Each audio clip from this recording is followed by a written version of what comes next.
والصلاة والسلام على عباده الذين اصطفى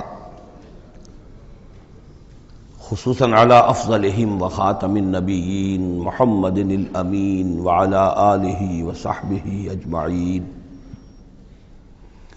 أما بعد فقد قال الله تبارك وتعالى كما ورد في سورة الأعراف: أعوذ بالله من الشيطان الرجيم بسم الله الرحمن الرحيم. فوسوس لهما الشيطان ليبدي لهما ما وري عنهما من سوآتهما وقال ما نهاكما ربكما عن هذه الشجرة إلا أن تكونا ملكين أو تكونا من الخالدين وقاسمهما إني لكما لمن الناصحين فدلاهما بغرور فلما ذاقا الشجرة بدت لهما سوآتهما وطفقا يخصفان عليهما من ورق الجنة وناداهما ربهما ألم أنهكما عن تلكما الشجرة وأقل لكما إن الشيطان لكما عدو مبين قالا ربنا ظلمنا أنفسنا وإن لم تغفر لنا وترحمنا لنكونن من الخاسرين. صدق الله العظيم. رب اشرح لي صدري ويسر لي امري واحلل عقدة من لساني يفقهوا قولي.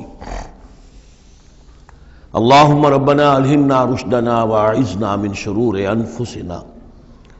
اللهم ارنا الحق حقا وارزقنا اتباعه وارنا الباطل باطلا وارزقنا اجتنابه. آمین یا رب العالمین.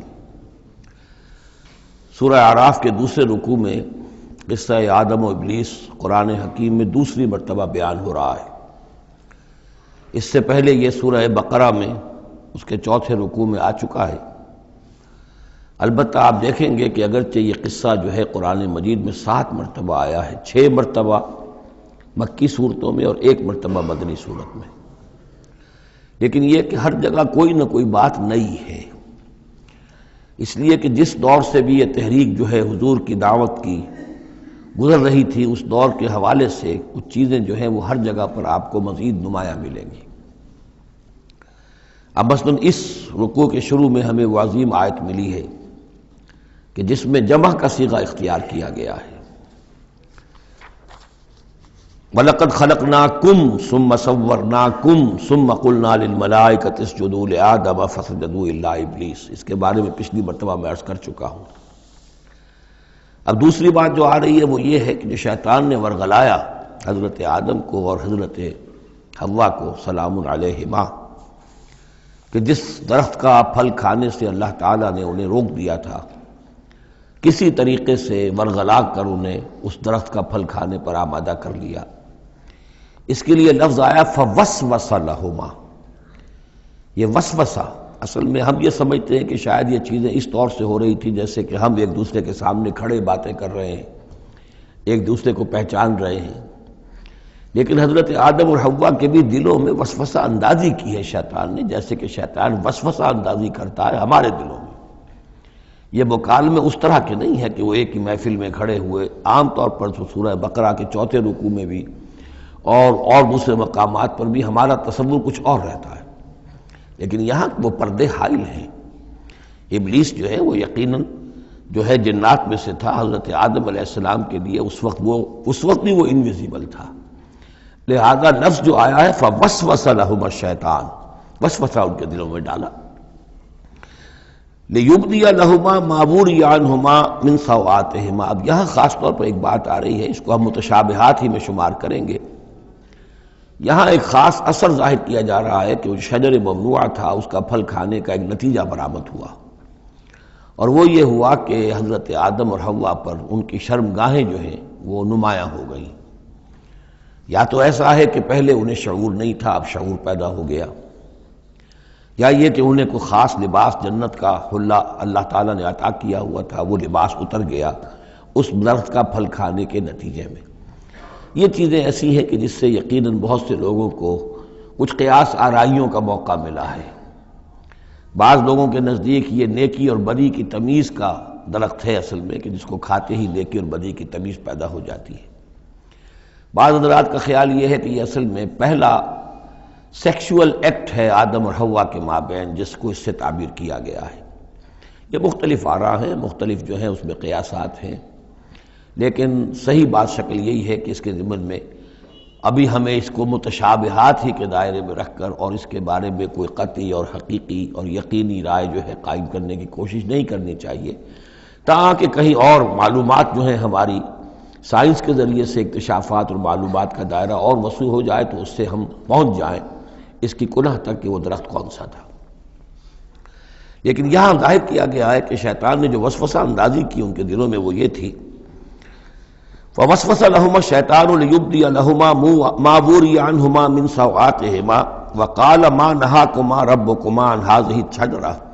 اور اس نے کہا، یہ وسوسہ اندازی کی کہ نہیں روکا ہے آپ دونوں کو آپ کے رب نے اس درخت سے،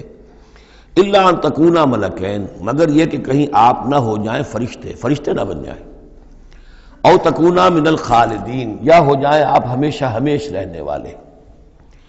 اب اس میں سیدھی سی بات یہ ہے کہ فرشتوں کو تو جھکایا گیا حضرت آدم کے سامنے، تو فرشتہ بن جانا کون سی بہت بڑی بات تھی،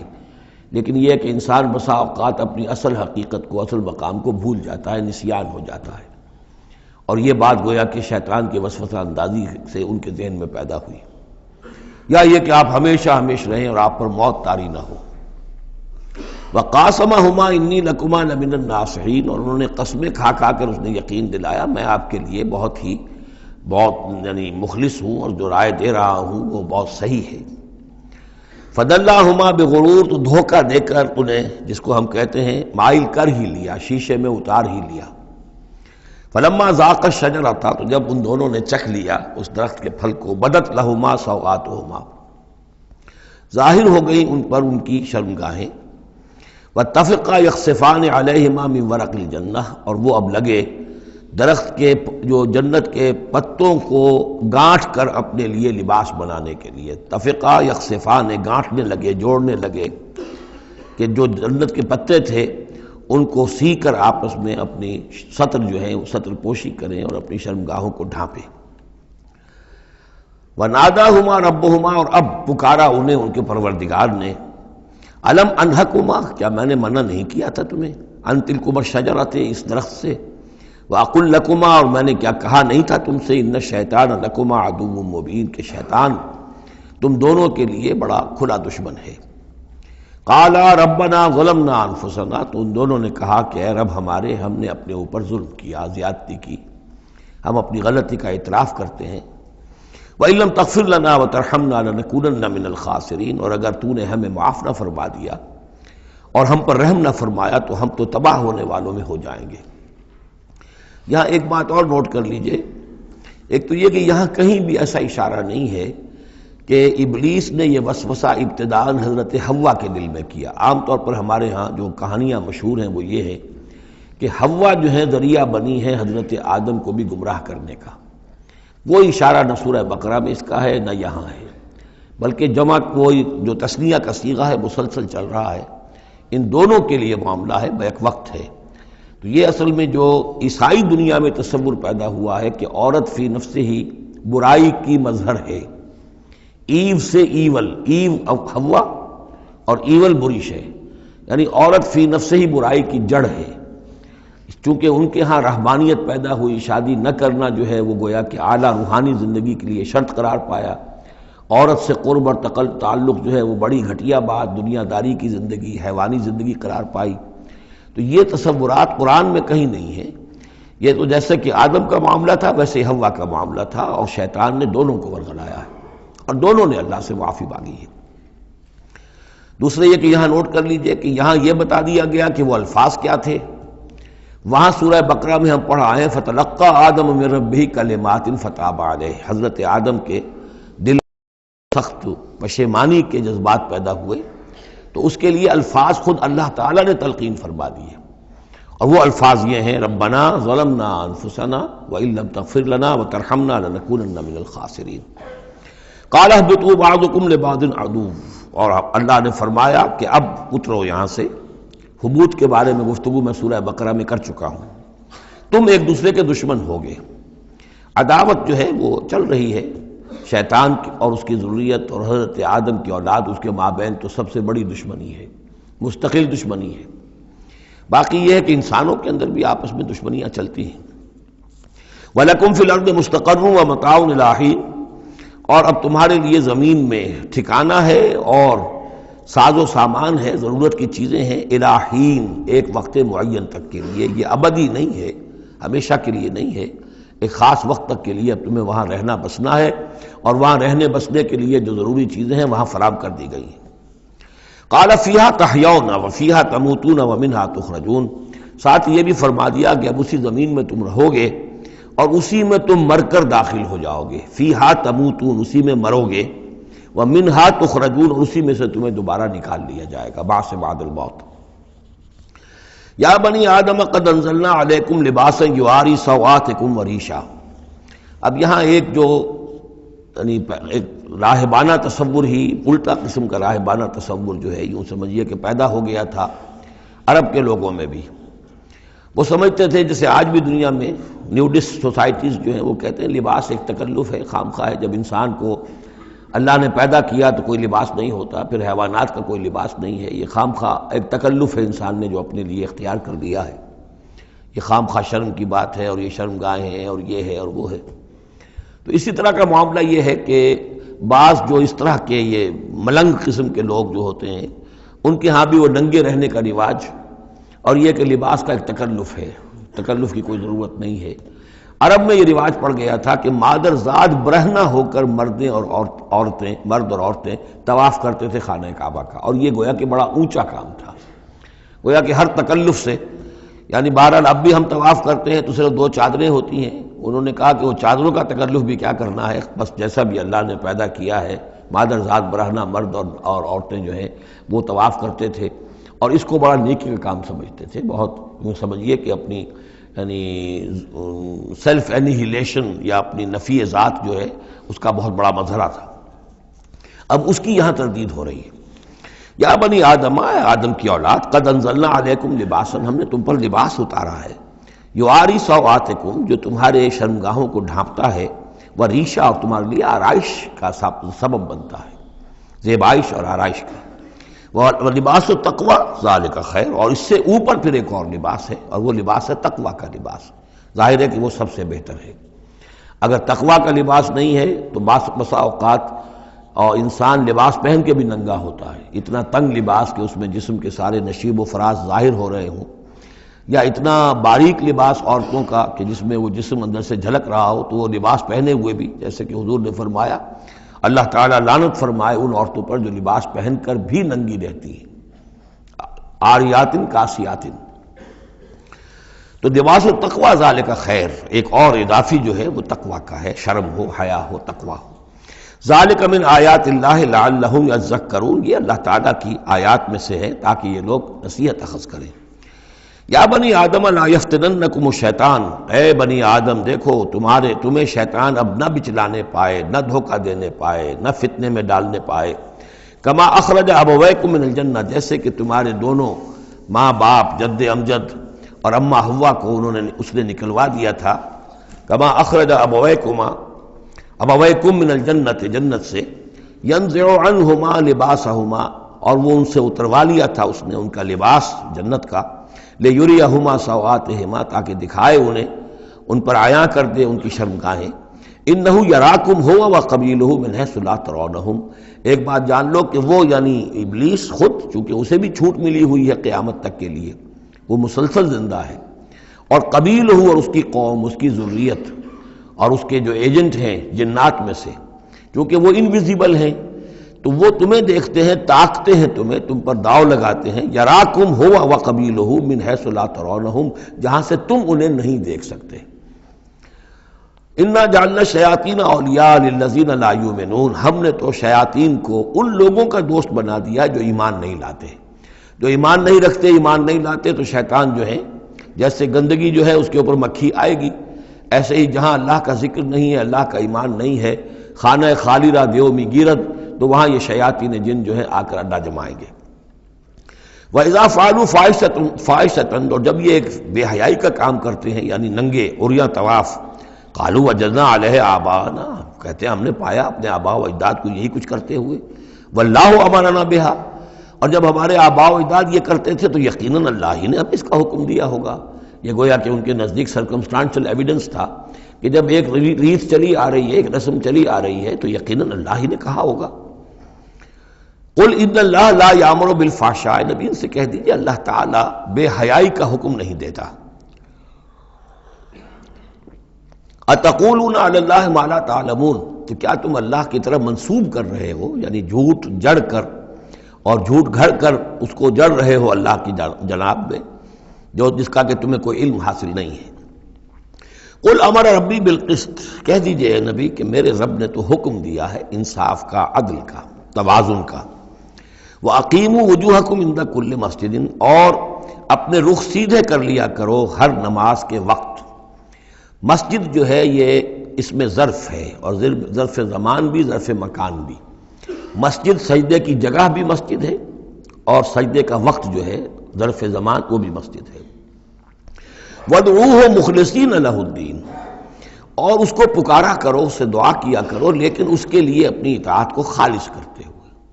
یعنی اللہ تعالیٰ سے دعا کرنے کی ایک شرط ہے، اس کی اطاعت کو اپنے اوپر لازم کرو۔ جیسے کہ سورہ بقرہ میں ہم جہاں روزے اور رمضان کے احکام اور حکمتوں کا بیان ہوا ہے، اس میں فرمایا گیا وَإِذَا سَأَلَكَ عِبَادِي عَنِّي فَإِنِّي قَرِيبٌ أُجِيبُ دَعْوَةَ الدَّاعِ إِذَا دَعَانِ فَلْيَسْتَجِيبُوا لِي، میں تو ہر ایک پکارنے والے کی پکار سنتا ہوں، اس کی دعا کو قبول کرتا ہوں، لیکن اسے بھی چاہیے کہ میرا کہنا مانے، اور یہ کہنا ماننا جو جزوی نہیں ہوگا۔ ادخلوا فی السلم کافہ، داخل ہونا ہے تو پورے پورے ہونا ہے۔ تو فرمایا کہ مخلصین لہ الدین، اپنی اطاعت کو اس کے لیے خالص کرتے ہوئے، یعنی اس کی اطاعت کے دائرے کے اندر تو اور اطاعتیں ہو سکتی ہیں۔ والدین کا حکم آپ مان لیجئے جس میں کہ اللہ کی معصیت نہ ہو، اساتذہ کا حکم، حکام کا حکم جس میں اللہ تعالیٰ کے کسی حکم کی نفی نہ ہو رہی ہو، وہ ساری اطاعتیں اپنی جگہ پر ہوں گی، لیکن لا طاعۃ لمخلوق فی معصیت الخالق، مخلوق میں سے کسی کی اطاعت نہیں کی جائے گی جس میں خالق کی معصیت لازم آ رہی ہو۔ وَادْعُوهُ مُخْلِصِينَ لَهُ الدِّينَ كَمَا بَدَأَكُمْ تَعُودُونَ، جیسے اس نے تمہیں پہلے پیدا کیا تھا اسی طرح تمہارا اعادہ ہو جائے گا، تم دوبارہ بھی پیدا ہو جاؤ گے۔ فَرِيقًا هَدَىٰ، ایک گروہ وہ ہے کہ جس کو اللہ نے ہدایت دے دی ہے، وَفَرِيقًا حَقَّ عَلَيْهِمُ الضَّلَالَةُ، اور ایک گروہ وہ ہے کہ جس کے اوپر گمراہی مسلط ہو چکی ہے، جس کے حق میں گمراہی ثابت ہو چکی ہے، یعنی ان کی روش کی وجہ سے، ان کی ضد، ان کی ہٹ دھرمی، ان کے تعصب، ان کے حسد، ان کے تکبر کی وجہ سے اب وہ مستحق ہو چکے ہیں۔ حق علیہم الضلالہ انہم اتخذوا الشیاطین اولیاء، اور یہ اس لیے کہ انہوں نے شیطانوں کو اپنا رفیق اور ساتھی بنایا من دون اللہ، اللہ کو چھوڑ کر، ویحسبون انہم مہتدون، اور سمجھتے یہ ہیں کہ ہم بہت ہدایت پر ہیں، سیدھے راہ پر ہیں۔ یا بنی آدم خذوا زینتکم عند کل مسجد، دوبارہ پھر اے آدم کی اولاد اپنی زینت لے لیا کرو۔ خذوا زینتکم، یعنی لباس جو ہے جس کو کہا گیا ریشہ تمہارے لیے آرائش ہے، یہ تمہاری لیے زینت ہے، اللہ نے اتارا ہے اپنی آرائش کا سامان، اور یہ کہ نماز کے لیے جب انسان آئے تو اچھا لباس پہن کر آئے۔ ہمارے ہاں عام طور پر الٹی روش چلتی ہے، دفتر جا رہے ہیں تو بہت اچھا لباس ہے، مسجد جا رہے ہیں تو وہ چاہے میلے کپڑے پہن کے چلے گئے، لیکن یہاں اللہ تعالیٰ فرما رہا ہے یہ نہیں، میرے پاس آتے ہو، میرے دربار میں آتے ہو تو اچھا لباس پہن کر آؤ۔ یا بنی آدم خذوا زینتکم عند کل مسجد وکلوا واشربوا ولا تسرفوا، اور کھاؤ پیو اور اسراف نہ کرو۔ جو کچھ چیزیں ہم نے بنائی ہیں وہ بہرحال اس لیے بنائی ہیں کہ بنی آدم جو ہے ان کی خوراک کے کام آئیں، جو اچھی چیزیں ہیں۔ انہ لا یحب المسرفین، ہاں وہ اسراف کرنے والوں کو پسند نہیں کرتا، ضائع کرنا، ضرورت سے زیادہ خرچ کرنا، یہ چیزیں جو ہیں یہ اللہ تعالیٰ کو پسند نہیں ہیں۔ اب یہاں پھر اسی رہبانیت کی نفی ہو رہی ہے کہ جس میں سمجھا یہ جاتا ہے کہ اچھا کھانا پینا ہی برا ہے، کاہے کو پہنا جائے، بہت موٹا جھوٹا ہی کھانا چاہیے۔ اچھے کھانے پینے کا مطلب تو یہ کہ نفس پرستی ہو رہی ہے۔ اچھا پہننا جو ہے کیا ضروری ہے، موٹا جھوٹا پہن کے گزارا ہو جائے گا۔ اس معاملے میں سمجھ لیجئے کہ دو حالات میں صورت مختلف ہو جاتی ہے۔ اگر تو دین اللہ کا مغلوب ہے تو پہلا فرض آپ کا یہ ہے کہ اللہ کے دین کے غلبے کی جد و جہد کریں، بیشتر وقت بیشتر صلاحیتیں اس میں لگائیں۔ ظاہر بات ہے اچھا کھا ہی نہیں سکتے، اچھا پہن ہی نہیں سکتے، یہ اس کا منطقی نتیجہ ہو جائے گا۔ یہ اس لیے نہیں کہ رہبانیت کی وجہ سے نہیں کر رہے، اس وجہ سے کہ ممکن ہی نہیں۔ آپ اپنے اسی وقت کو لگائیں گے زیادہ کمائی کے لیے، محنت کریں گے دنیا کے لیے، زیادہ کمائیں گے تو اچھا کھائیں گے، اچھا پہنیں گے، آپ نے تو اپنا وقت جو ہے وہ لگا دیا ہے اللہ کے دین کے لیے، اگر لگائیں گے نہیں تو دین غالب کیسے ہو جائے گا؟ خود بخود تو نہیں ہوگا، آسمان سے تو نہیں ٹپک پڑے گا دین، اللہ فرشتے تو نہیں بھیجے گا دین غالب کرنے کے لیے، غالب تو آپ کو کرنا ہے۔ لہذا اس صورت میں تو نیچرل یہ ہو جاتا ہے کہ پھر کم سے کم کرو، کم سے کم کرو، کم سے کم کرو، اپنے معیار زندگی کو اور نیچے لاؤ، اور نیچے لاؤ، اور نیچے لاؤ، تاکہ زیادہ سے زیادہ وقت، زیادہ سے زیادہ اپنی صلاحیتیں، زیادہ سے زیادہ اوقات، زیادہ سے زیادہ اپنے وسائل کو آپ فارغ کر سکیں اللہ کے دین کے لیے۔ لیکن اس حالت میں یہ جو ہوتا ہے یہ کسی رہبانیت کی وجہ سے نہیں ہے، جیسے کہ صحابہ کرام نے سختیاں جھیلی، بھوک برداشت کی، گھر بار چھوڑے، لیکن وہ کسی رہبانیت کے نظریے کے تحت نہیں تھے، وہ ایک مثبت جہادی نظریہ ہے، جد و جہد، انقلابی جد و جہد۔ اور اس انقلابی جد و جہد میں تو دنیا میں جو بھی کوئی آئی ہے پارٹی، ریولوشنری پارٹی، اسے یہ سختیاں جھیلنی پڑی ہیں، چاہے وہ کمیونسٹ ہو یا کوئی اور ہو۔ انقلاب تو اس کے بغیر آتا ہی نہیں ہے۔ البتہ اگر دین غالب ہو گیا، قائم ہے، اب گویا کہ جو ریاست ہے، اسلامی ریاست ہے، نظام خلافت ہے، اب آگے دین کو پھیلانا اور عام کرنا اور مزید اس کے غلبے کی جد و جہد کی توسیع جو ہے یہ ریاست کے ذمے آ گئی۔ ریاست جو بھی اپنے شہریوں کے اوپر اس کے لیے بوجھ ڈالتی ہے، جو ٹیکس ڈالتی ہے، یا جو بھی والنٹیئرز مانگتی ہے، یہ لڑائی جو ہے ڈرافٹنگ کرتی ہے، وہ ٹھیک ہے، اس کے مطابق اگر اسے چاہیے 10,000 آدمی نکل آئے، باقی کی طرف سے یہ فرض کفایہ ادا ہو گیا۔ ریاست کے قائم ہونے کی شکل میں صورتحال بدل جاتی ہے۔ اب آپ اپنے گھر میں رہیں، جو وقت آپ کے پاس ہے آپ اچھا کمائیں، اچھا کھائیں، اچھا پہنیں، کوئی حرج نہیں، آپ اپنے بچوں کو بھی اچھا کھلائیں، حلال سے کمائیں، اچھا کھلائیں۔ کوئی اسی طریقے سے کوئی آپ کو علمی کوئی آپ کا پرسوٹس ہیں، ایکیڈیمک پرسوٹس ہیں، ان میں لگے، یا یہ کہ اگر آپ نوافل میں لگنا چاہتے ہیں نفل پڑھیں اور اس کے ترقی جو ہے، اپنی روحانی ترقی جو ہے وہ تقرب بالنوافل کے ذریعے سے کرتے چلے جائیں۔ تو یہ تینوں راستے جو ہیں انسان کے لیے کھلے ہوں گے، کب؟ جبکہ دین غالب ہو۔ اس بنیادی بات کو انہیں لوگوں نے سمجھا ہے، اس لیے وہ رہتے ہیں کنفیوژن میں۔ صاحب اولاد کا بھی حق ہے، صاحب بیویوں کا بھی حق ہے، اس کا بھی حق تو سب کا ہے، لیکن یہ کہ وہ جو صحابہ کرام کو یاد نہیں تھا کہ ان کے بھی حقوق ہیں، یا ان کا دین اور تھا، ہمارا دین اور ہے؟ کیا حضور کو پتہ نہیں تھا کہ میری ازواج مطہرات کے بھی دین ہے، ان کا بھی کیا بھی حق ہے؟ انہوں نے ذرا اپنے نفقے کے اندر اضافے کا مطالبہ کیا تو گویا کہ ایلا کا معاملہ کر لیا، گویا کہ طلاق کی دھمکی دے دی۔ یہ کیوں ہوا؟ کیا ان کے جو خاندان والے تھے ان کا حق نہیں تھا؟ ان کو وہ چھوڑ کر آ گئے مکے میں اور بھیڑیوں کے حوالے کر کے آ گئے، گویا کہ قریش کے سرداروں کے حوالے ان کے رحم و کرم پر چھوڑ کر آ گئے نا مدینے، جن کو ہجرت کا حکم ملا ہے۔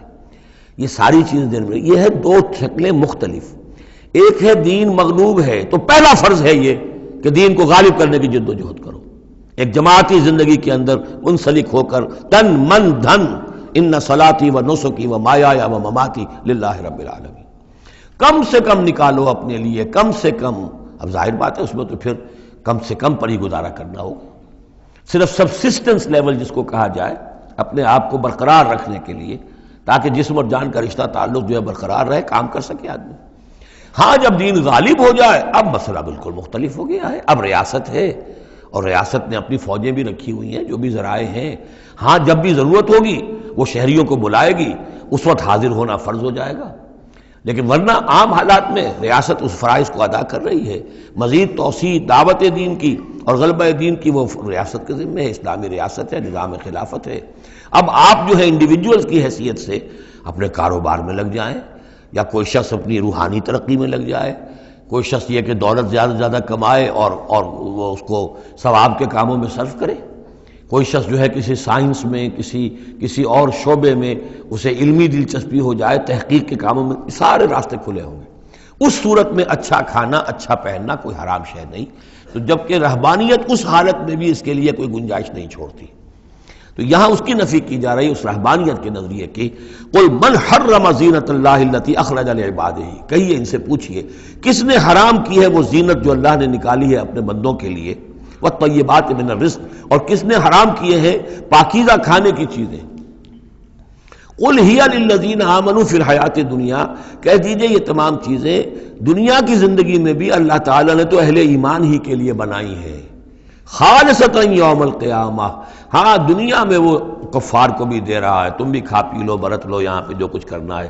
اس لیے کہ آخرت میں تمہارا کوئی حصہ نہیں ہے، البتہ آخرت میں جا کر یہ تمام اچھی چیزیں خالصتاً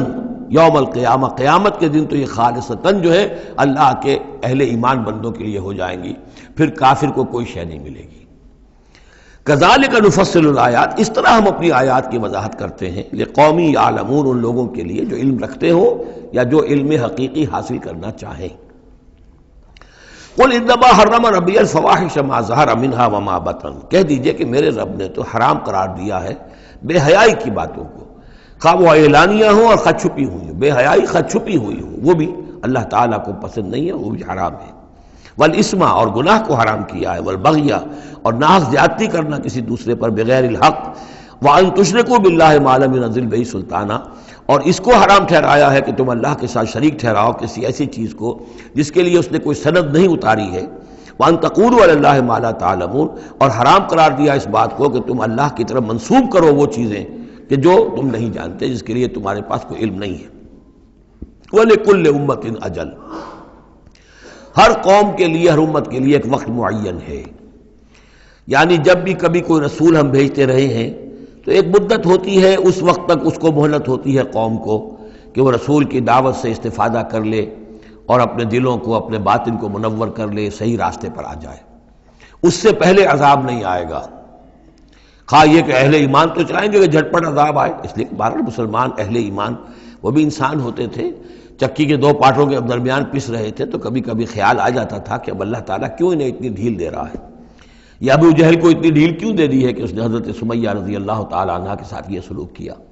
ابو جہل کو کیوں اتنی ڈھیل دے دی ہے کہ اس نے حضرت یاسر کو شہید کر دیا رضی اللہ تعالیٰ عنہ۔ لیکن یہ خیال تمہارا اپنی جگہ ہے، ہماری حکمت اپنی ہے۔ ہماری حکمت کیا ہے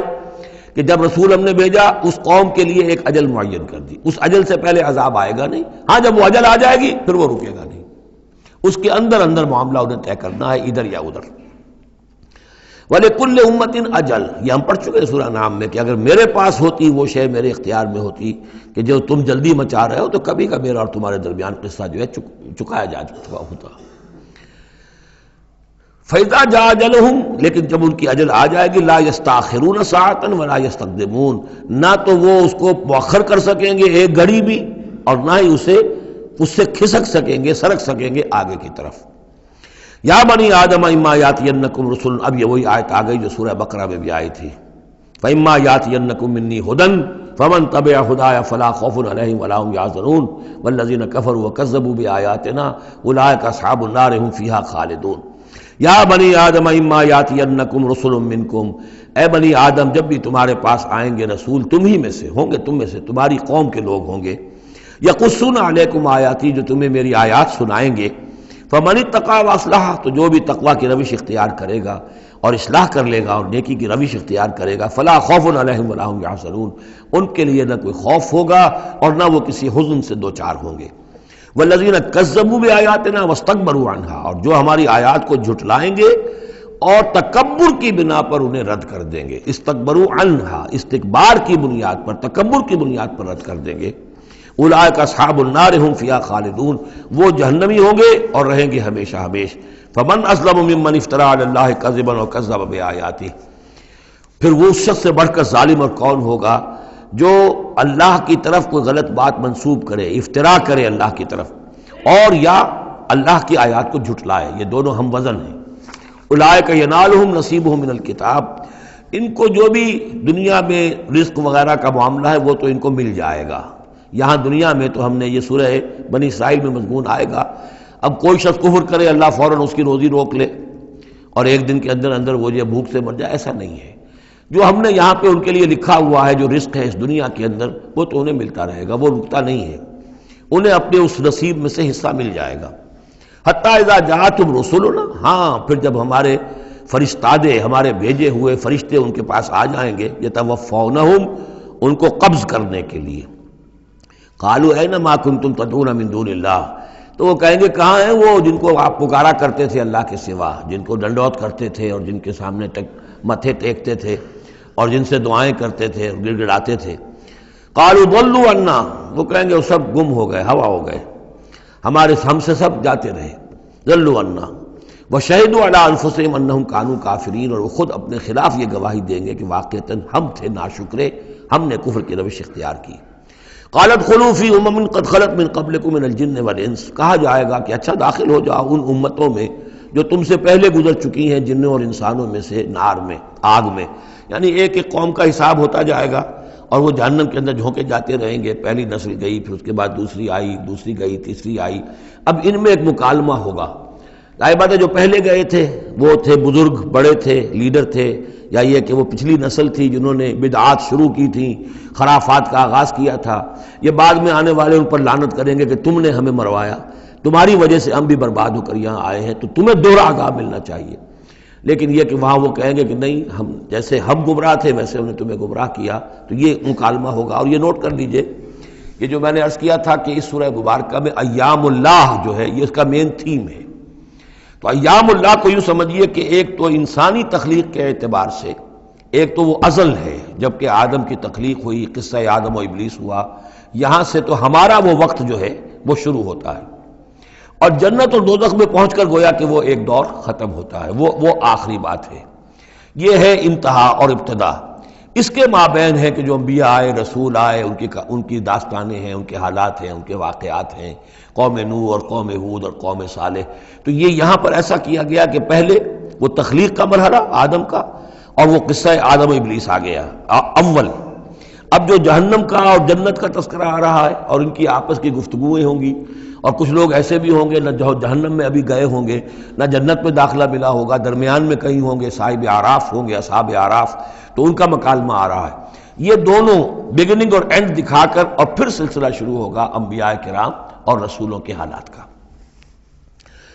قالت خلوا فی امم قد خلت من قبلکم، داخل ہو جاؤ انہی قوموں میں، انہی نسلوں میں جو تم سے پہلے داخل ہو چکی ہیں، من الجن والانس فی النار، جنات بھی اور انسان بھی آگ میں۔ کلما دخلت امت لعنت اختہا، جب بھی کوئی امت داخل ہوگی تو وہ دوسری امت کو لعنت کرے گی، حتی اذا ادارکوا فیہا جمیعا،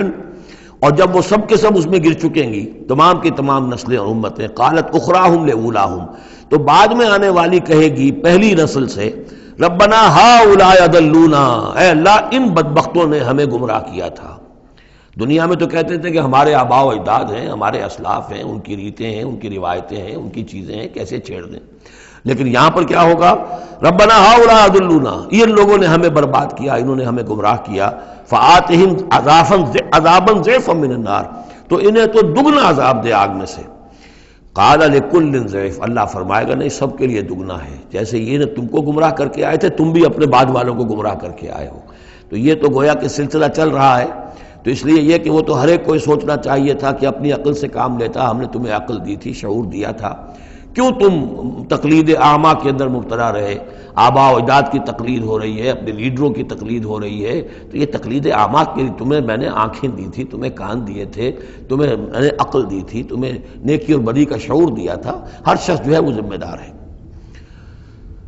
قال لکل ضعف، اللہ فرمائے گا سب کے لیے دوہرا ہے، ولکن لا تعلمون، لیکن تمہیں اس کا علم نہیں ہے۔ وقالت اولاہم لاخراہم، اب وہ کہیں گے پچھلے جو ہیں، جو پہلے والے تھے، بعد میں آنے والوں کو، فما کان علیکم علینا من فضل، دیکھو نا، نہیں نا تمہیں کوئی، ہم پر کوئی فضیلت حاصل نہیں ہو سکی، تم نے خام خواہ ہم پر لعنت کی، لیکن اس سے کیا حاصل تمہیں کیا ہوا؟ ما کان لکم علینا من فضل فذوقوا العذاب بما کنتم تکسبون، اور اب چکھو مذاق عذاب کا اپنی کرتوتوں کے باعث۔ ان الذین کذبوا بآیاتنا واستکبروا عنہا، یقیناً وہ لوگ جنہوں نے ہماری آیات کو جھٹلایا اور استکبار پھر عنہا، اور بر بنائے تکبر ان کو رد کیا، اعراض کیا ان سے تکبر کی بنیاد پر، لا تفتح لہم ابواب السماء، ان کے لیے آسمان کے دروازے کبھی نہیں کھولے جائیں گے۔ یہ کچھ اشارات ہیں قرآن مجید میں جس سے معلوم ہوتا ہے کہ جہنم اسی زمین پر ہوگی، اور ابتدائی جنت بھی یہی ہوگی، ابتدائی نزل والی جنت جو ہے وہ بھی اسی زمین پر ہوگی، اور جہنم بھی اسی زمین پر ہوگی۔ اور کچھ ایسا سا تصور ہوتا ہے کہ جیسے زمین کو جب کھینچا جائے گا، وَإِذَا الْأَرْضُ مُدَّتْ، زمین کو جب کھینچا جائے گا تو جیسے ربڑ کی کربج کی کوئی گیند ہو اس کو کھینچے تو آپ کو معلوم ہے کہ جو جہاں سے وہ زیادہ موٹی ہے وہ پچک جائے گی، جب وہ پچکے گی تو اس کے اندر جو لاوا ہے اس وقت بھی زمین کے پیٹ میں بھرا ہوا ہے وہ لاوا وہ ظاہر ہو جائے گا، اور وہ جہنم ہوگی۔ واللہ عالم، یہ کچھ اندازے ہوتے ہیں بعض اشارات سے، اس لیے کہ فیصلہ جو ہے میدان حشر یہی ہے۔ احادیث میں میدان عرفات جو ہے اسی کو کھول دیا جائے گا، وسیع کر دیا جائے گا، اور اسی یہیں پر حشر ہونا ہے۔ وَجَاءَ رَبُّكَ وَالْمَلَكُ صَفًّا صَفًّا، اور پروردگار بھی شان اجلال کے ساتھ نزول فرمائیں گے اور فرشتے آئیں گے فوج در فوج، اور یہیں پر حساب کتاب ہوگا۔ ابتدائی مہمان نوازی بھی جو ہے وہ یہی ہوگی، لیکن پھر یہ کہ اہل جنت اپنے مراتب کے اعتبار سے اور اوپر کی جنتوں میں چڑھتے چلے جائیں گے، لیکن ظاہر بات ہے یہ لوگ جو ہیں یہ یہیں کہیں رہ جائیں گے۔ لا تفتح لهم ابواب السماء، ان کے لیے آسمان کے دروازے کھولے ہی نہیں جائیں گے۔ ولا يدخلون الجنت، اور وہ جنت میں داخل نہیں ہوں گے حتی یلج الجمل فی سم الخیاط، یہاں تک کہ اونٹ گزر جائے، گھس جائے سوئی کے ناکے میں۔ اسے کہتے ہیں تعلیق بالمحال، نہ یہ ممکن ہے کہ سوئی کا ناکہ اتنا بڑا ہو جائے کہ اونٹ گزر جائے، یا اونٹ اتنا چھوٹا ہو جائے کہ سوئی کے ناکے میں داخل ہو جائے، نہ ان کفار کے جنت میں داخل ہونے کا کوئی امکان ہے۔ اور یہ بات بھی نوٹ کیجئے کہ یہی بات اصل میں حضرت عیسیٰ علیہ السلام نے تنقید جو انہوں نے کی تھی کہ ایک دولت مند شخص ان کے پاس آیا، جیسے ہمارے ہاں بھی ہوتے ہیں جو دیندار ہیں، سیٹھ ہیں، اور وہ دین کے کام بھی کرتے ہیں، تو انہوں نے کہا کہ بتائیے آپ کی تعلیم کیا؟ ان کا نماز پڑھو، روزہ رکھو، کرو نماز روزہ میں کرتا ہوں۔ اچھا اپنے غریبوں کے اپنے بال میں سے دو، یہ کرو وہ کرو، یہ بھی میں کرتا ہوں، آپ بتائیے اور کیا ہے؟ پھر آخر میں فرمایا حضرت مسیح نے، اچھا اپنی صلیب اٹھاؤ اور میرے ساتھ چلو۔ یعنی یہ کہ اب وہ ہے وہ جد و جہد، حق و باطل کی کشاکش، یہ نیکی کے کام کرنا، دھندوں میں لگے رہنا، اور اپنے ساتھ کچھ نہ کچھ نیکی کا کام ہے، کچھ پن ہے، کچھ خیرات ہے، کچھ ثواب کے کام ہے، کوئی نماز ہے، روزہ ہے، یہ تو آسان ہے، لیکن یہ کہ اس کشاکش حق و باطل جو ہے اس میں لگنا، کہ جس میں پھر اندیشہ ہو کہ پھانسی بھی آ سکتی ہے، اندیشہ ہو جان بھی جا سکتی ہے، تکلیف بھی آ سکتی ہے۔ تو جب انہوں نے کہا کہ اچھا ٹھیک ہے، پھر جب تم نے یہ ساری منزلیں طے کر لی تو آخری منزل ہے اپنی صلیب اٹھاؤ اور میرے ساتھ آ جاؤ۔ تو اس شخص کا چہرہ لٹک گیا اور وہ چلا گیا۔ تو حضرت مسیح نے فرمایا کہ اونٹ کا سوئی کے ناکے میں سے گزرنا ممکن ہے، لیکن کسی دولت مند شخص کا اللہ کی بادشاہت میں داخل ہونا ممکن نہیں ہے۔ بہرحال میں اس وقت اسے کسی دلیل کے طور پر پیش نہیں کر رہا ہوں، لیکن میں نے صرف یہ کہ یہی جو ہے محاورہ جو قرآن مجید میں یہاں آیا ہے، حتیٰ یلج الجمل فی سم الخیاط، یہی ہے کہ جو حضرت عیسیٰ علیہ السلام نے استعمال کیا۔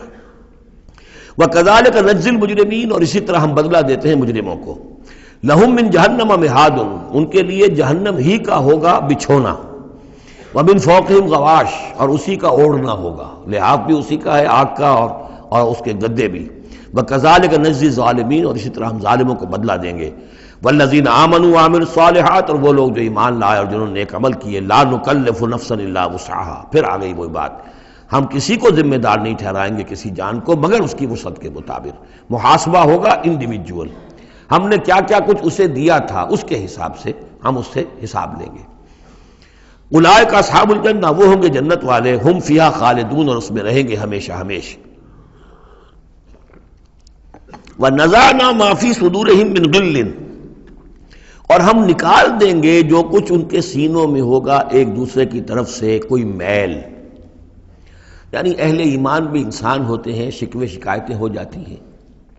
دینی جماعتوں میں بھی کبھی کسی معمور کو امیر سے شکایت ہو گئی، کسی امیر کو معمور سے شکایت ہو گئی، کسی ایک رفیق کو دوسرے رفیق سے شکایت ہو، انسان ہے۔ اور یہ معاملہ جو ہے ایسا بھی ہوتا ہے، زائل بھی ہو جاتے ہیں، کچھ ایسی شکوے شکایتیں ہوتی ہیں کہ باقی رہتی ہیں، ختم نہیں ہوتی ہیں، ان کے اثرات جو ہیں وہ جذبات کچھ ایسے مجروح ہو جاتے ہیں کسی طریقے سے زائل نہیں ہوتے۔ لیکن فرمایا گیا ہے کئی مقامات پر یہ کہ اللہ تعالیٰ اہل جنت کو جنت میں داخل کرنے سے پہلے جو بھی اہل ایمان میں سے کسی کے لیے ان کے دل میں کوئی کدورت ہوگی، کوئی میل ہوگا، وہ نکال دے گا، تاکہ اب جنت میں داخل ہونے والے سب سررن اخوانن علی سرر متقابلین، بالکل بھائیوں کی طریقے سے صاف دل ہو کر ایک دوسرے کے سامنے رو در رو ہو کر بیٹھیں گے، اور ان کے اندر کوئی غل نہیں رہے گا۔ یہی دعا بھی ہے جو ہمیں تلقین کی گئی ہے، اللہم اغفر لنا ولاخواننا الذین سبقونا بالایمان ولا تجعل فی قلوبنا غلا للذین آمنوا ربنا انک رؤوف رحیم۔ پروردگار اہل ایمان میں سے کسی کے لیے بھی ہمارے دل میں غل اور میل یا کدورت یہ باقی نہ رہنے دے، تو اپنے فضل و کرم سے دھو دے۔ وَنَزَعْنَا مَا فِي صُدُورِهِم مِّن غِلٍّ، بلکہ ان آیات پر حضرت علی کا یہ قول بھی ہے رضی اللہ تعالی عنہ کہ سورہ ہجر کی آیت کے ضمن میں خاص طور پر آتا ہے شان نزول میں،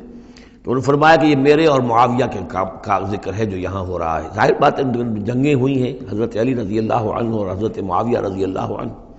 تو کتنی کچھ ہو گئی ہوگی شکایت ایک دوسرے سے۔ تو یہ آیتیں ہمارے لیے ہیں کہ اللہ تعالیٰ ہمیں دونوں کو جنت میں داخل کرے گا تو ہمارے دلوں سے یہ کدورتیں جو ہے وہ نکال دے گا۔ وَقَالُوا الْحَمْدُ لِلَّهِ الَّذِي هَدَانَا لِهَذَا، اور وہ کہیں گے کل شکر ہے اور کل تعریف ہے اس اللہ کی جس نے ہمیں یہاں تک پہنچایا۔ وَمَا كُنَّا لِنَهْتَدِيَ لَوْلَا أَنْ هَدَانَا اللَّهُ، اور محض اپنے زور بازو سے ہم یہاں تک نہیں پہنچ سکتے تھے اگر اللہ ہی نے ہمیں نہ پہنچا دیا ہوتا۔ لَقَدْ جَاءَتْ رُسُلُ رَبِّنَا بِالْحَقِّ، یقیناً ہمارے رب کے پروردگار کے جو بندے آئے تھے رسول بن کر وہ حق کے ساتھ آئے تھے۔ وَنُودُوا، اور تب انہیں ندا کی جائے گی، پکارا جائے گا، أَن تِلْكُمُ الْجَنَّةُ أُورِثْتُمُوهَا بِمَا كُنتُمْ تَعْمَلُونَ، اب یہ وہ جنت ہے جو جس کے تم وارث بنا دیے گئے ہو تمہارے اعمال کی وجہ سے۔ بندے کا کام یہ ہے کہ وہ یہ کہے گا اے اللہ میں اس لائق نہیں تھا، میرے اعمال ایسے نہیں تھے، میں اپنے اعمال کے بل پر کبھی بھی نہیں اس کا مستحق ہو سکتا تھا، یہ سارا تیرا فضل ہے، تیرا کرم ہے، تیری عطا ہے، تیری دین ہے۔ اللہ فرمائے گا نہیں میرے بندے، تو نے محنت کی تھی، کوشش کی تھی، ایثار کیا تھا، تو نے حق کا راستہ چوز کیا تھا، تو نے کبھی نقصان بھی برداشت کیا تھا حق کے لیے اور باطل کا مقابلہ کرنے میں تکالیف بھی جھیلی تھی۔ تو بندہ جو ہے وہ کہے گا نہیں پروردگار یہ سب تیرا فضل ہے، اور اللہ کہے گا یہ تمہارے اعمال کی وجہ سے ہے۔ دونوں جزوی طور پر حقیقتیں ہیں، یہ دونوں چیزیں ہیں مل کر ایک بات کو مکمل کرتی ہیں۔ ہم ارادہ کرتے ہیں کام کا، اللہ تعالیٰ اس کام کی توفیق دے دیتا ہے، ارادہ ہی نہ کریں تو توفیق نہیں ہوگی، اور محض اپنے ارادے سے ہم کچھ نہیں کر سکیں گے جب تک کہ اللہ کی طرف سے توفیق اور تحصیل نہ ہو جائے۔ وَنَادَىٰ أَصْحَابُ الْجَنَّةِ أَصْحَابَ النَّارِ، اور جنتی لوگ پکار کر کہیں گے جہنمیوں سے أَن قَدْ وَجَدْنَا مَا وَعَدَنَا رَبُّنَا حَقًّا، ہم نے تو پا لیا جو کچھ کہ ہمارے رب نے ہم سے وعدہ کیا تھا کہ وہ سچ نکلا، صحیح نکلا، جن نعمتوں کا ہم سے وعدہ کیا تھا وہ ہمیں مل گئیں۔ فَهَلْ وَجَدْتُم مَّا وَعَدَ رَبُّكُمْ حَقًّا، تم نے بھی کیا سچا پا لیا اللہ کا وعدہ جو اللہ نے تم سے وعدہ کیا تھا، وہ ساری چیزیں تمہیں مل گئیں؟ قالوا نعم، وہ کہیں گے جی ہاں، ہمارے ساتھ بھی جو وعدے تھے، جو وعیدیں تھیں، جو دھمکیاں تھیں، جو عذاب کی مختلف شکلیں تھیں، وہ سب ہیں جن میں ہم اس وقت گرے ہوئے ہیں۔ فَأَذَّنَ مُؤَذِّنٌ بَيْنَهُمْ، تو پکارے گا کوئی پکارنے والا ان کے مابین، اللعنۃ اللہ علی الظالمین، کہ اللہ کی لعنت ہے ظالموں پر۔ الذین یصدون عن سبیل اللہ ویبغونها عوجا، وہ لوگ کہ جو روکتے بھی تھے اور رکتے بھی تھے اللہ کے راستے سے، اور اس راستے میں کجی نکالتے تھے کہ اگر دیکھ لیا کسی شخص کے بارے میں کہ اس کا رجحان ہو گیا ہے کہ وہ محمد صلی اللہ علیہ وسلم کی باتیں توجہ سے سننے لگا ہے، تو اس کو ورگلانے کے درپے ہو جانا، اس کے لیے طرح طرح کی جو ہے پریشانیاں پیدا کرنا۔ وہم بالآخرۃ کافرون، اور یہ لوگ کافرت کے منکر تھے۔ وبینہما حجاب، اب یہ گفتگو تو ہو رہی ہوگی جنت اور دوزخ والوں کے مابین، ان دونوں کے مابین ایک پردہ ہوگا، ایک فصیل حائل ہوگی۔ یہ نقشہ جو ہے زیادہ کلیئرلی سورہ حدید میں کھینچا گیا ہے، وَضُرِبَ بَيْنَهُمْ بِسُورٍ لَهُ بَابٌ، بینہما حجاب، فصیل ہوگی، ادھر جنت ہے ادھر دوزخ ہے۔ وعلی الاعراف رجال، اور عرف کہتے ہیں جو فصیلوں کے اوپر بنی ہوتی ہیں، جھروکے سے بنے ہوتے ہیں جہاں سے کہ جھانک کر دیکھتے ہیں، تو اس طرح آپ نے فصیلوں کے اوپر دیکھے ہوں گے، تو اعراف ہوں گے۔ رجال یعرفون کلا بسیماہم، وہ لوگ ہوں گے جو سب کو پہچانتے ہوں گے، جہنمیوں کو بھی پہچانتے ہوں گے اور دوزخیوں کو بھی پہچانتے ہوں گے۔ اس لیے کہ یہ کون ہوں گے؟ یہ بین کے لوگ تھے جن میں کچھ نیکی بھی تھی، بدی بھی تھی، نہ یکسو ہوئے تھے ادھر نہ یکسو ہوئے تھے ادھر، تو کچھ نیکیاں کچھ بدیاں انہوں نے جمع کر لی تھیں، اور ان کے اعمال جو ہے وہ برابر ہو گئے، بدی اور نیکی کے اعمال جو ہے وہ برابر ہو گئے۔ تو اس حوالے سے ان کو ابھی درمیان میں روک لیا گیا ہے کہ نہ وہ جہنم میں جھونکے گئے نہ جنت میں داخل ہوئے۔ اور یہ وہ لوگ ہیں، ظاہر بات ہے کہ جو پھر جب بین کے لوگ تھے کچھ تو پہچانتے تھے ادھر سے کفار کو بھی ادھر سے اہل ایمان کو بھی، تو یعرفون کلا بسیماہم، وہ سب جانتے تھے پہچانتے تھے، ان کو بھی جو جنت میں ہے ان کو بھی جو دوزخ میں ہے۔ ونادى اصحاب الجنت، اب وہ پکاریں گے جنت والوں کو، ان سلام علیکم، سلام ہو آپ پر، سلامتی ہے آپ پر، لم يدخلوها، وہ اس میں ابھی داخل نہیں ہوئے، وہم یطمعون، اور اس کی بڑی طمع ہوگی کاش کہ اللہ ہمیں بھی جلدی سے داخل کر دے۔ وَإِذَا صُرِفَتْ أَبْصَارُهُمْ تِلْقَاءَ أَصْحَابِ النَّارِ، اور جب ان کے ذرا چہرے جو ہے پھیر دیے جائیں گے، ان کی نگاہیں جو ہیں وہ ادھر پھیر دی جائیں گی کہ ذرا آپ جہنمیوں کو بھی مشاہدہ کر لو۔ وَإِذَا صُرِفَتْ أَبْصَارُهُمْ تِلْقَاءَ أَصْحَابِ النَّارِ قَالُوا رَبَّنَا لَا تَجْعَلْنَا مَعَ الْقَوْمِ الظَّالِمِينَ۔ اس وقت وہ کہیں گے پروردگار ہمیں ان ظالموں کے ساتھ شامل نہ کر دیجو، کیونکہ ابھی بین ہے، بین الخوف والرجا، تو انہیں امید بھی ہے، یطمعون بھی ہے، لیکن اندیشہ بھی ہے۔ تو یہ کہ بیچ میں چونکہ لٹکے ہوئے ہیں، اس لیے ادھر دیکھتے ہیں تو انہیں سلام کرتے ہیں، اور یہ کہ دل میں ان کے امنگیں جاگ جاتی ہیں، تمنائیں جاگ جاتی ہیں کہ اللہ ہمیں بھی ان کے ساتھ شامل کر دے، اور ادھر دیکھتے ہیں تو کہتے ہیں ربنا لا تجعلنا مع القوم الظالمین۔ ونادى اصحاب الاعراف رجالا يعرفونهم بسیماہم، اور اب یہ اہل جہنم میں سے ان لوگوں کو جنہیں یہ پہچانتے ہوں گے ان کے چہروں سے، ان کی نشانیوں سے، ان کو پکاریں گے، قالوا ما اغنى عنكم جمعكم وما كنتم تستكبرون، کچھ کام نہ آیا تمہاری جمعیت، تمہارے پرے، تمہاری فوجیں، تمہارے حاشیہ نشین، یہ کہاں گئے؟ اور جو کچھ تم تکبر کیا کرتے تھے، اکڑتے تھے، اے ابو جہل کیا بنا تیرا، اور اے ولید بن مغیرہ تیرا کیا ہوا؟ اہؤلاء الذین اقسمتم لا ینالهم اللہ برحمت، کیا وہ لوگ اب جنت والوں میں وہاں پہ آپ کو فقراء بھی نظر آئیں گے، وہاں بلال بھی نظر آئے گا، وہاں صہیب رومی بھی ہوں گے، وہاں یاسر بھی ہوں گے، یہ لوگ تھے نا جن کے بارے میں تم کہتے تھے ان کو کیسے اللہ تعالیٰ کسی رحمت سے نواز سکتا ہے، یہ تو ہمارے کمی کاری گھٹیا طبقے کے لوگ ہیں، اللہ نے ہمیں دولت دی ہے، حیثیت دی ہے، وجاہت دی ہے، ہمیں طاقت دی ہے، عزت دی ہے، یہ جو لوگ ہیں گرے پڑے ان کو اللہ تعالیٰ کیسے نواز دے گا؟ تو وہ کہیں گے اس وقت ان کا جو رنج اور غم ہے اس کو بڑھانے کے لیے، اہؤلاء الذین اقسمتم لا ینالهم اللہ برحمت ادخلوا الجنۃ لا خوف علیکم ولا انتم تحزنون، ان سے تو کہہ دیا گیا داخل ہو جاؤ جنت کے اندر، نہ تم پر کوئی خوف ہے اور نہ تم کسی حزن سے دوچار ہوگے۔ ونادى اصحاب النار اصحاب الجنہ، اور اب پکاریں گے جہنم والے جنت والوں کو، ان افیضوا علینا من الماء، کہ کچھ تو بہا دو ہماری طرف پانی جو اللہ نے تمہیں دے رکھا ہے، او مما رزقکم اللہ، اور جو کچھ اللہ نے تمہیں رزق دیا ہے کچھ وہاں سے ہماری طرف بھی، اے خاصہ برندان چمن کچھ تو ادھر بھی، مما رزقکم اللہ، قالوا ان اللہ حرمہما علی الکافرین، وہ جواب دیں گے اہل جنت کہ شاید ہم تو دینا بھی چاہتے، ہماری شرافت سے تو یہ بعید تھا کہ ہم کورا جواب تمہیں دے دیتے، لیکن کیا کریں، اللہ نے حرام کر دی ہیں یہ چیزیں کافروں پر، ہمارے ہاتھ بندھے ہوئے ہیں، ہم یہ نعمتیں اب تمہاری طرف نہیں بھیج سکتے۔ ان اللہ حرمہما علی الکافرین، انہیں حرام کر دیا ہے اس پانی کو بھی اور یہ جو بھی ہمیں رزق اللہ نے نوازا ہے۔ الذین اتخذوا دینہم لہوا ولعبا، وہ لوگ کہ جنہوں نے اپنے دین کو کھیل کود بنا لیا، تماشا اور دل بہلانے کا اور ہنسی اور ٹھٹا بنا دیا ہے، وغرتہم الحیات الدنیا، اور انہیں دنیا کی زندگی نے دھوکے میں مبتلا کر دیا ہے۔ فالیوم ننساہم کما نسوا لقاء یومہم ھذا، تو آج کے دن ہم بھی انہیں نظر انداز کر دیں گے۔ یہ نسیان ایک تو ہوتا ہے بھول جانا، اور ایک ہوتا ہے جان بوجھ کے نظر انداز کر دینا، یہ بھی نسی کے معنی میں یہ عربی زبان میں موجود ہے۔ الیوم ننسا، آج ہم بھی انہیں بھلا دیں گے، کیا مطلب بھلا دیں گے؟ یعنی نظر انداز کر دیں گے، کما نسوا لقاء یوم ھذا، جیسے کہ انہوں نے آج کے اس دن کی ملاقات کو بھلائے رکھا تھا یا نظر انداز کر دیا تھا۔ وما کانوا بآیاتنا یجحدون، اور وہ جو ہماری آیات کا انکار کرتے رہے تھے۔ وَلَقَدْ جِئْنَاهُمْ بِكِتَابٍ،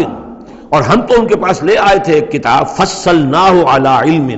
جس کی ہم نے پوری تفصیل بیان کر دی تھی علم کے ساتھ، ہدی وَرَحْمَةً لِقَوْمٍ یُؤْمِنُونَ، اور وہ ہدایت بھی تھی اور رحمت بھی تھی ان لوگوں کے لیے جو ایمان لانے والے تھے۔ هَلْ يَنظُرُونَ إِلَّا تَأْوِيلَهُ، یہ کس چیز کا انتظار کر رہے ہیں؟ یعنی آیات عذاب جو قرآن مجید میں آ رہی ہیں ان کے عملی ظہور کا انتظار کر رہے ہیں، یہ انتظار کر رہے ہیں کہ واقعتاً یہ سیلاب کا بند جو ہے وہ ٹوٹ ہی جائے،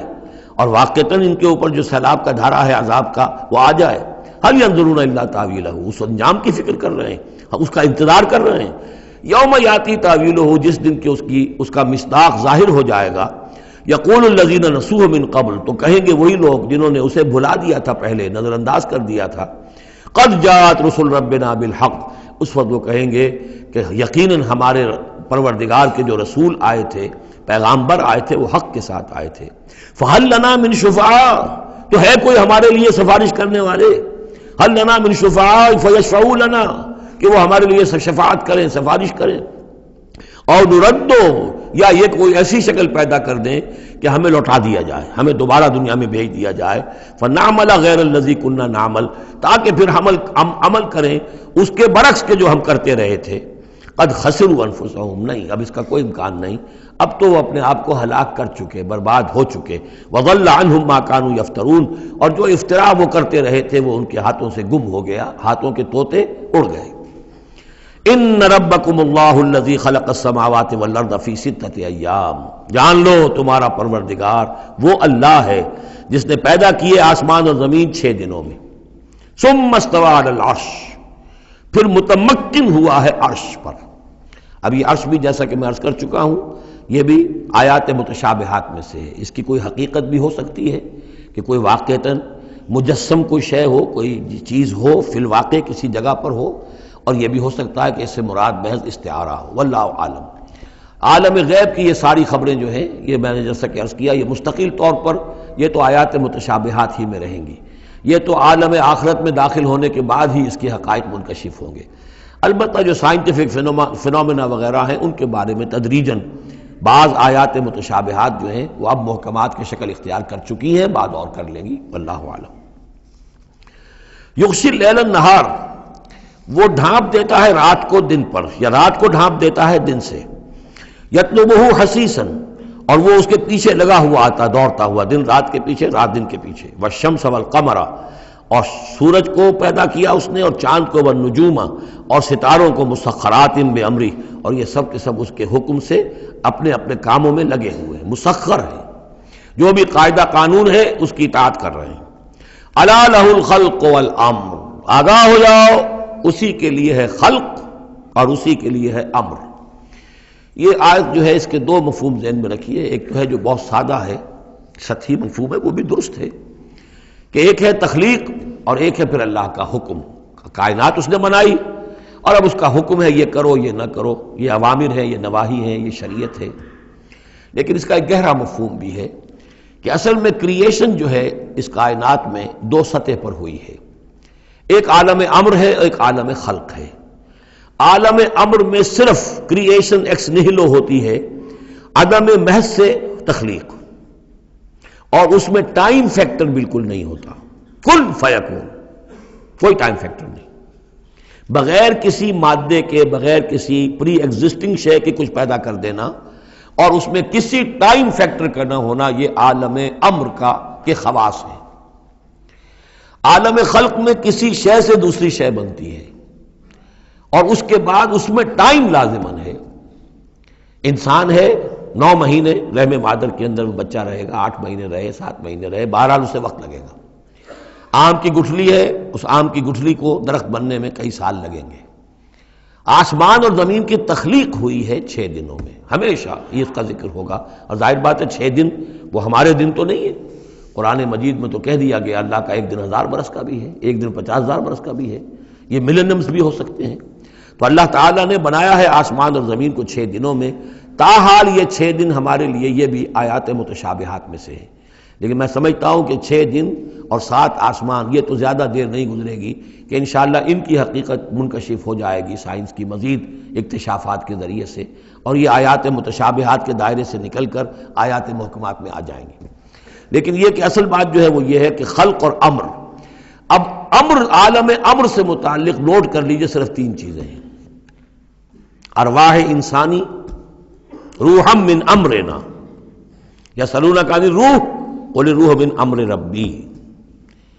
ملائکہ عالم امر کی شے ہیں اور وحی عالم امر کی شے ہے۔ 3 چیزیں ہیں جن کا تعلق عالم امر سے ہے، لہذا فرشتے کے یہاں سے لے کے اور 7ویں آسمان تک جانے میں کوئی ٹائم نہیں لگ سکتا۔ اسی طرح روح انسانی بھی یہاں سے لے کر 7ویں آسمان تک جا سکتی ہے بغیر کسی وقت کے۔ روح انسانی کا بھی وہی معاملہ ہے جو فرشتے کا ہے، اس لیے کہ یہ عالم امر کی چیزیں ہیں، اور عالم امر میں ٹائم فیکٹر سرے سے ہے ہی نہیں، کن فیکون۔ البتہ عالم خلق کے اندر وقت لگتا ہے، سفر ہوتا ہے تو سفر میں وقت لگے گا، تخلیق ہوئی ہے تو اس میں وقت لگا، تو یہ ہے اس کا ایک گہرا مفہوم۔ لیکن بہرحال یہاں پر اب دیکھیے یہ قرآن مجید کا اعجاز ہے، ایسے الفاظ استعمال کرتا ہے کہ عرب کا ایک بدو اس پر سے گزر جائے گا تو اس کو بھی کوئی پیچیدگی نہیں ہوگی۔ الا لہ الخلق والامر، اسی نے پیدا کیا، اسی کا حق ہے کہ حکم دے، بات صاف ہو گئی اور صحیح ہے، کوئی غلط بات تو نہیں ہے۔ وہ اپنی ذہنی سطح کے مطابق اس نے اس سے لے لیا، ہدایت پا لی، مطمئن ہو گیا، چل پڑا۔ لیکن یہ کہ کوئی شخص فلسفی ہے، حکیم ہے، دانا ہے، وہ غور کرتا ہے، وہ دیکھتا ہے امر کا لفظ قرآن میں کہاں کہاں آیا ہے، کس معنی میں آیا ہے، کس کس جگہ پر آیا ہے، ان کو جوڑتا ہے، جوڑ کر نتیجے نکالتا ہے، تو معلوم ہوتا ہے کہ یہ تو دو بالکل ڈسٹنکٹ عالم ہیں ایک دوسرے سے، عالم خلق، عالم امر، اس کے قوانین جو علیحدہ ہیں، نوامیس علیحدہ ہیں، ان کے ضابطے علیحدہ ہیں۔ تبارک اللہ رب العالمین، بہت بابرکت ہے اللہ جو کہ تمام جہانوں کا رب ہے۔ ادعوا ربکم تضرعا وخفیا، پکارتے رہا کرو اپنے رب کو گڑ گڑاتے ہوئے، عاجزی کے ساتھ اور خاموشی سے، چپکے چپکے۔ بڑی بلند آواز سے دعا مانگنا پسندیدہ نہیں ہے۔ انہ لا یحب المعتدین، یقیناً وہ حد سے گزرنے والوں کو پسند نہیں کرتا۔ ولا تفسدوا فی الارض بعد اصلاحها، اور دیکھو زمین میں اس کی اصلاح کے بعد فساد نہ مچاؤ۔ وادعوہ خوفا وطمعا، اور اللہ کو پکارا کرو خوف کے ساتھ اور طمع کے ساتھ۔ یہ دوسرا ہو گیا، یہ دو کمپوننٹس ہوئے۔ اللہ کو جب پکارو تو پہلی دو ڈائمنشنز کیا ہیں کہ پکارو گڑ گڑاتے ہوئے اور چپکے چپکے دل میں، اور دو مزید ڈائمنشنز کیا ہیں، خوف و طمع۔ اللہ کے ساتھ تمہارا معاملہ رہنا چاہیے بین بین، خوف بھی رہے کہ اللہ پکڑ نہ لے، اللہ سزا نہ دے دے، اور اللہ کی مغفرت، اللہ کی رحمت کی امید بھی رہے۔ ما بین الخوف والرجا، رجا امید، خوف خوف، خوف کے درمیان، تو خوف و طمع، اللہ کو جب بھی پکارو ان دونوں کے بین بین ہو کر تمہاری کیفیت قلبی اور روحانی ہونی چاہیے۔ ان رحمت اللہ قریب من المحسنین، یقیناً اللہ تعالیٰ کی رحمت جو ہے وہ اہل احسان بندوں کے بہت ہی قریب ہے، بہت نزدیک ہے۔ وَهُوَ الَّذِي يُرْسِلُ الرِّيَاحَ بُشْرًا بَيْنَ يَدَيْ رَحْمَتِهِ، اور وہی ہے جو بھیجتا ہے ہوائیں بشارت دیتی ہوئی اس کی رحمت کے آگے آگے، یعنی بارش جب آنی ہوتی ہے تو اس سے آگے آگے ٹھنڈی ہوا کے جھونکے آتے ہیں، یہ گویا کہ بشارت لے کے آ رہی ہے کہ بارش آنے والی ہے۔ اب آپ اندازہ کیجئے کہ جہاں بے آب و گیا زمین پڑی ہے اور لوگ منتظر ہیں، آسمان کو دیکھ رہے ہیں، اے اللہ ہماری تو ساری محنت جو ہے جا رہی ہے، بیج ضائع ہو رہا ہے، پروردگار اب اگر ذرا ٹھنڈی ہوا کا جھونکا آیا ہے تو یہ ان کے لیے بشارت ہوتی ہے کہ اب اس ٹھنڈی ہوا کے جھونکے کے پیچھے باران رحمت بھی آیا چاہتا ہے۔ یرسل الریاح بشرا بین یدی رحمتہ حتی اذا اقلت سحابا ثقالا، یہاں تک کہ جب وہ ہوائیں اٹھا لاتی ہیں بڑے بڑے بھاری اور بادل، اب یہ بادلوں میں کتنے کتنے ٹن پانی ہوتا ہوگا جو آ رہا ہے زمین پر گرتا ہے، اس کا کوئی حساب کتاب کیا جائے کتنے بھاری بادل ہیں یہ، لیکن یہ ہوائیں ان کو لیے پھر رہی ہیں، روئی کے گالوں کی طرح اڑائے پھر رہی ہیں۔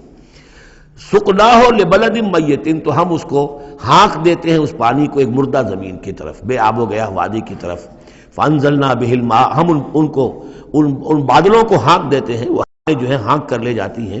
ایک ایسی زمین کی طرف کہ جو مردہ ہے، بے آب و گیا ہے۔ فانزلنا بہ الماء، پھر ہم اس پر پانی برساتے ہیں۔ فاخرجنا بہ من کل الثمرات، اور پھر ہم اس سے زمین میں سے ہر طرح کے میوے نکال دیتے ہیں۔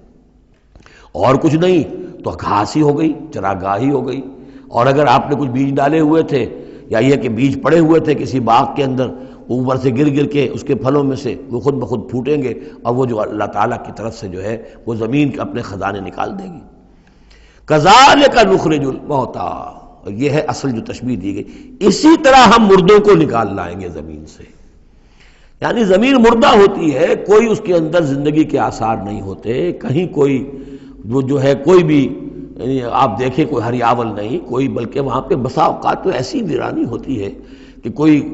آپ کو چیونٹے بھی نظر نہیں آتے، کوئی حشرات الارض نظر نہیں آتے، کوئی پرندے بھی آس پاس نظر نہیں آتے، کچھ نہیں، کوئی زندگی کے آثار نہیں۔ بارش ہوتی ہے، اس کے بعد یہ کہ اب آپ کو دیکھتے ہیں چلت پھرت ہے، ایک دم جو ہے زمین جو ہے اس نے بھی ہریاول ہرا جو ہے وہ گہنا پہن لیا ہے، اس کے ہرے ہرے کپڑے سمجھیے کہ وہ دلہن جو ہے آراستہ ہو گئی ہے، اور پھر اب چرند پرند بھی آ گئے ہیں، زندگی، مگر اب زندگی ہی زندگی ہے معجزاً ساقی۔ تو اسی طریقے سے یہ زمین کے اندر پڑے ہوئے مردے جو ہوں گے یہ بھی گویا کہ بیج کے مانندے جو زمین میں پڑے ہوئے ہیں،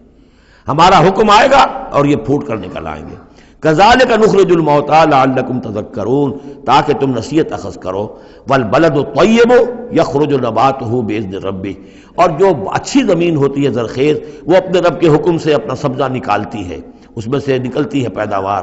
والذی خبث،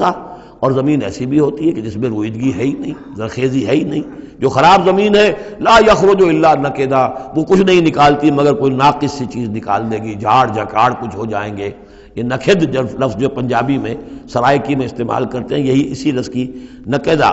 بڑی ردی شے، بڑی گھٹیا شے۔ کذالک نصرف الآیات لقوم یشکرون، اسی طریقے سے ہم اپنی آیات کو گردش میں لاتے ہیں ان لوگوں کے لیے کہ جو ان کی قدر کرنے والے ہوں۔ بارک اللہ لی ولکم فی القرآن العظیم ونفعنی وإیاکم بالآیات والذکر الحکیم۔